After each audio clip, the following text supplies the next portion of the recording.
Hello everyone and welcome back to the Bantamweight Boxing YouTube channel. I'm on a roll, I've got the camera going, I've got a free Friday night, so let's just keep making some boxing videos. Thought I'd talk now about Dillian Whyte versus Tyson Fury. It's the biggest stuff going on in boxing right now. Tyson Fury on his own managed to sell out Wembley. 85,000 tickets sold in a day. And when we say a day, we're actually talking about 3-4 hours. I was in the queue trying to get tickets for that fight. In the build-up, I was thinking about it. Should I get tickets? I know they'll be expensive. And then when it was announced that it was going to be 12 o'clock, I was like, fuck it. Let me get in the queue. Let me get some tickets. I'm willing to spend hundreds on these. I get in the queue and I'm 100,000th in the queue for these tickets. And I'm just like, I think these might sell out. So fair play to Tyson Fury doing that on his own. I love the face-off on his own. He just knows how to sell a fight. He's such a character and he's doing a brilliant job. And, selling a fight like that on your own without, any back and forth and stuff like that, it just shows that Tyson Fury really now has solidified himself as one of the biggest names in boxing. There was a lot of skeptics, including myself, thinking, could they do Wembley? Well, they've done it, and they've asked for 100,000. They've not 100,000 more, bloody hell. They've asked for the capacity to get raised to 100,000, which I'm kind of hoping for, because maybe then I could get some tickets if those bots don't come and steal all of them already. But yeah, props to Fury. But on to Whyte. I'm gutted about him not being at the press conference. Before I get into whether it's the right move or not, I've just got to say my piece. If you've watched any of my other videos, I'm a massive Dillian Whyte fan. And any of the videos we've done about the build-up to Tyson Fury, Dillian Whyte, what I have said repeatedly is I'm probably more excited for the press conference than for the actual fight. And call me what you want, call me a fake fan, whatever, I don't care. Because those two know how to run their mouths. And in the same room as each other, there would have been fireworks. Everyone would have had their cameras filming the whole time, because you don't know if tables are getting thrown, if fights are, bare knuckle fights are kicking off.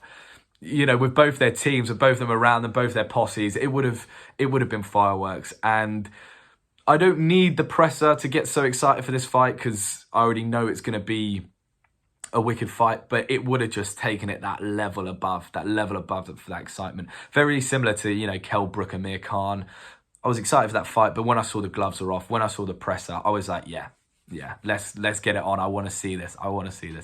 But is it a smart move from Dillian Whyte? Well, there's clearly a lot of stuff going on in the background which we have no idea about. We've seen similar things like this with Whyte before. I remember when he, was it before the Rivas fight, I think it was, or after it? I can't remember when the drug test actually was, but there was that whole talk about him failing the drug test. Everyone was messaging him, Dillian Whyte, what's this all about? Are you a drugs cheat?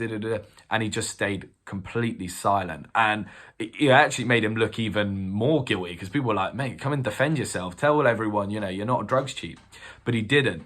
And then after the fight, he then eventually came out and said, look, I've been wanting to say stuff for ages, but I've been in actual legal battles with kind of like, the drug testing committee, with the WBC, all of that. So for legal reasons, his lawyers were advising him not to say anything. And I've got a feeling that the same thing's kind of happening here. I know he was in the process of suing the kind of WBC, I don't know if that's the correct term, but I know he's in negotiations with the WBC.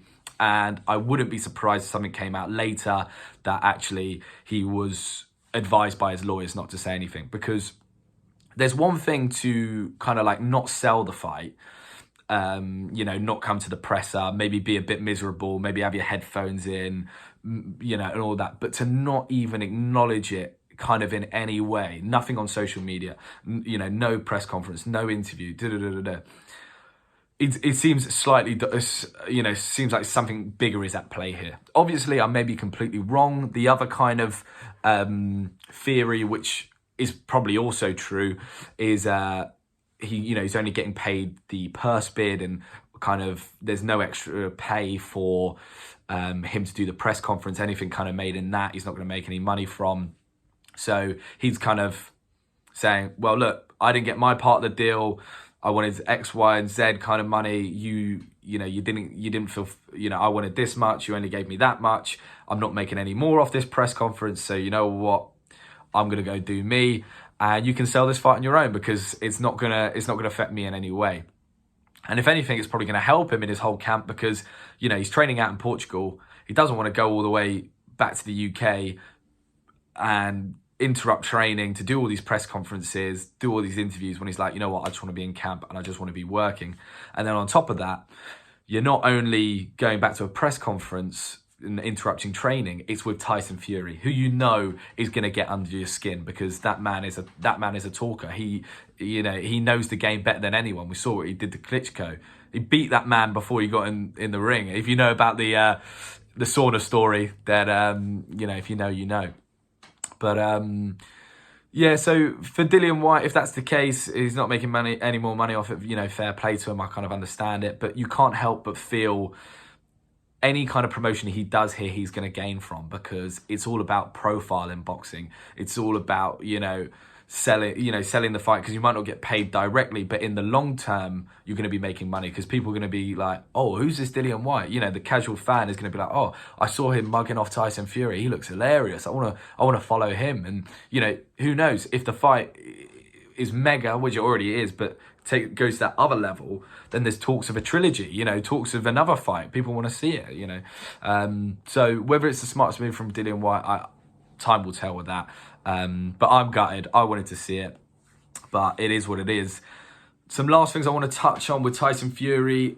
He's been saying a few things recently in the interviews. As he always kind of does, he seems to always say he's going to retire after this fight. That's one thing he's been saying.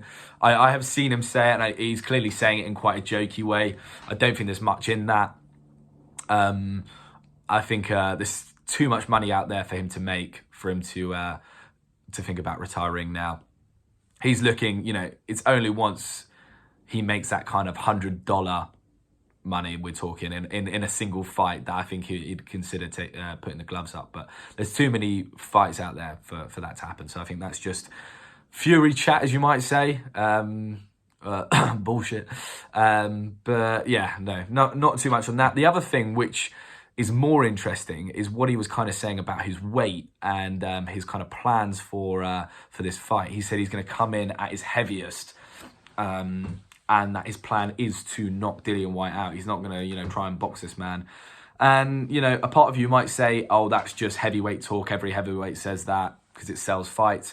But with Tyson Fury, a lot of the time when he says his prediction, he's double bluffing, and he's giving it to you. He's giving it to you straight, as we saw in the Wilder fight. And I think he will. I think he will come in quite heavy for this fight. I think this fight will really let us know what level Tyson Fury is actually at, because Wilder, obviously, a lot of power, but boxing ability very limited. And we haven't really seen Tyson Fury in there with a kind of decent level boxer after the whole, time out of the ring and the drug abuse and the drink abuse. And at this kind of high level, that stuff will catch up to you. It's a matter of when. But I'll be interested to see in this fight. It might be the first kind of glimpses we see of, oh, wow, that is a Fury who is miles away from the Fury who fought Klitschko. And I think that is probably why he's adopted this new kind of style, this, the Kronk Gym style of knocking people out, because I'm not sure how much he can rely on his movement, his speed, that we kind of saw as a younger Tyson Fury, which is why he's kind of putting weight on walking opponents down and trying to get the knockout earlier. I'm not saying for a minute that Tyson Fury hasn't got the boxing ability. I still believe that Tyson Fury could outbox Dillian Whyte for 12 rounds. And I think that's probably the most likely outcome. What I'm trying to get across here is that I think Fury physically might have changed slightly, where this new style is what he needs to adopt, which we saw in the Wilder fight. But who knows? I'm interested to see this fight. Let me know what you guys are thinking. Do you think Whyte will turn up for the last press conference, or you think this is it till the ring walk? Are you excited for the fight? Let me know. Please like and subscribe. Thanks for listening, and good night.